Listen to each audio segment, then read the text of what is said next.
This is Duke University. I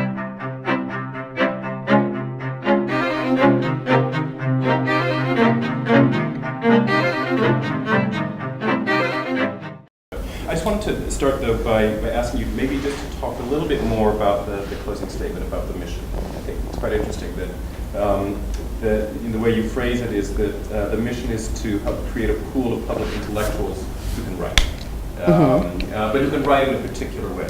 These are all people who think a lot about their writing and who also write with what one of our readers described as a very open hand. And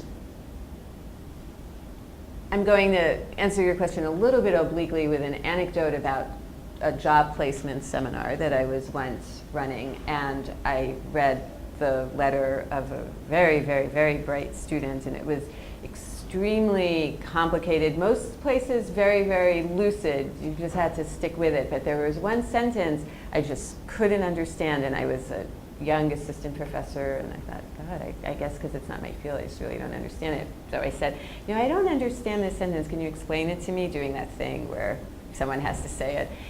And he said, he laughed nervously, giggled, I would say, and said, oh, I had no idea what I was saying there. I didn't understand it myself.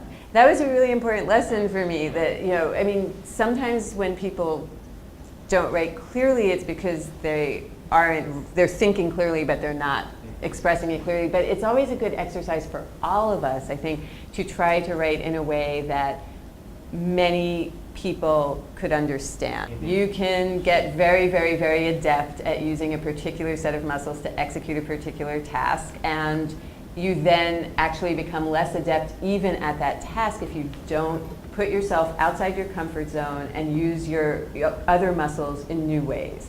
And so I would say that the thing that this can do is, even if you continue to write in an idiolect in a way that's very much designed to sound like academics speak, there will be a tonic effect of having tried writing another way, just as I think that our writers are able to write in this open hand style very effectively because they also have experience writing very much as academics. And I would say that the key thing I think I ask people to think about when they write, well, first of all, is audience, that your audience is not people who you can assume know what you know. And what does that mean? It's not just about translation, it's about teaching. I ask people to inhabit a teacherly mode. So think about what you want to, and this is what we do when we teach. We think about what we want to say, and it's as complicated as we can make it. And then we think about how to break it down to people who don't share our knowledge because they are students. Our job is to impart the knowledge to them. And there's a way of just organizing what you have to say when you write that makes it more teacherly. One of the things that strikes me is how strange and dispersed our experience of the editorial process is, right? So everything from the peer review process, which is sort of a kind of editing process, to you work with trade presses or journalists, it's another thing. And then interestingly, book reviews themselves in academic journals are probably the least edited thing. I think of editing as involving several stages. There's developmental editing, where you have an idea and you try to match it to a person, and then you have a back and forth with that person about what's the best way to frame the idea given the length of what we're doing, and that it's going to be online, and when it's going to appear, and who's reading it. And then I get material from people, and I was surprised at how much I liked editing, and I was also surprised at how relatively easy it felt. To me, it feels very, very continuous with work I've done as an advisor of graduate students, talking to graduate students about drafts.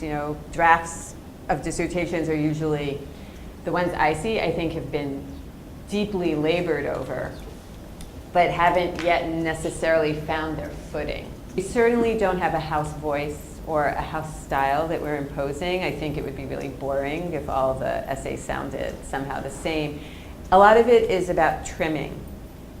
Not just trimming words, but sometimes trimming whole paragraphs, just saying, this paragraph is really interesting, but it's the beginning of another essay. It doesn't belong in this essay. There's no room for it. Keeping a certain focus, keeping a certain momentum. Deciding you present 3 ideas here, but really it would be better to have 2 ideas and develop them more deeply.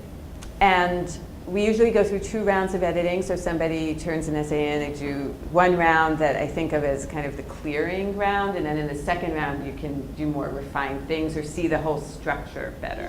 What I find is the most useful thing we try to teach is not to be so anxious about showing your writing to others. I mean, I think that's where grad students are, and I'm sure undergraduates too, but not in the same way. Grad students are training to become professionals in this, so they get so worried. It's like if you write a draft text and you get comments on it, it can be your whole world shatters if you don't feel sort of understood and so on. So what Sharon is talking about is how to write for an editor. Thinking about the parallel you brought up between the editor and the dissertation advisor, for me too it's the same thing. I learned so much about writing from a newspaper editor in Norway because I was lucky to work with a fantastic editor. And that's a gift. If you are lucky enough to find someone who can edit your work, which means someone who understands what you're trying to say, but somehow can convey to you that you're not quite saying it yet, so that you feel encouraged to maybe have another go at it. That's an editor is worth gold for grad students and for us. I try to have a feel for what my authors would prefer. Some authors, I think, prefer a proposed rewrite, which they can take or leave, and some authors prefer that you just say, here's the problem, you work out the solution as you see fit, or explain to me why you don't think it's a problem, and we'll have a back and forth about it. And that continuity between being a close reader and an editor, I think that's something that if you do another kind of writing, you learn to become a better reader of your own work, and so that you can then, either as you write or after you write and you're reviewing a draft, you learn to read it as another. What would this sound like to somebody else reading it? Not just when we advise our graduate students, we always say, don't think of yourself as just writing for your committee. Think of yourself as writing for a larger audience. And this is a way of making the audience even larger still. Produced by Duke University. Online at duke.edu.